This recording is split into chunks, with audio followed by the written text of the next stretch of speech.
დავიწყოთ გაგრით, სადაც 19 გრადუსი და წვიმა არის მოსალოდნელი. გადავინაცვლოთ სოხუმში 21 გრადუსი იქნება და აქაც იწვიმებს დღეს განმავლობაში.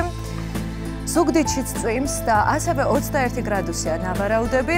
მესტიაშიც 14 გრადუსი და წვიმა აქაც.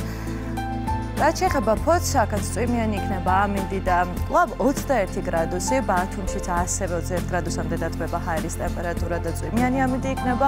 ოზურგეთშიც ასევე 21 გრადუსია ნავარაუდები, ქუთაისშიც 21 გრადუსი და წვიმა. რაც შეეხება ამბროლაურს, აქ უმეტესად ღრუბლიანი ამინდი იქნება და 19 გრადუსი. გადავინაცვლოთ ახალციხეში, სადაც უმეტესად ღრუბლიანი ამინდი გველოდება და 20 გრადუსი. რაც შეეხება ბორჯომს, აქ 15 გრადუსი იქნება და წვიმიანი ამინდი. ბაკურიანში 13 გრადუსამდე დათბება ჰაერის ტემპერატურა. 22 გრადუსი იქნება ბორჯომშიც. ცხინვალში 19 გრადუსს კვირდებიან სინოპტიკოსები.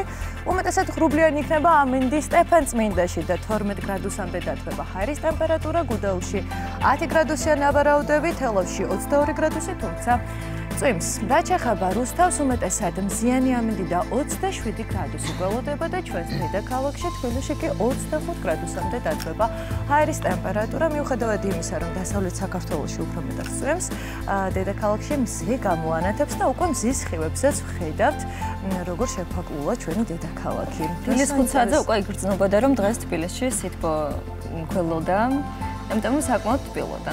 კი ბატონო, თუმცა მაყურებელს უთხრათ ისიც, რომ წვიმიანმა ამინდმა არ შეშინოს, იმიტომ რომ ტემპერატურა მაინც მაღალია. მოკლედ აი ასეთია 26 შემოდგომის წყალობაზე 25 გრადუსი არის მშვენიერი საჩუქარი მზის მოყვარულებისთვის და მე ნელ-ნელა უნდა გადავეწყოთ უკვე ჩვენ ცივ სეზონზე.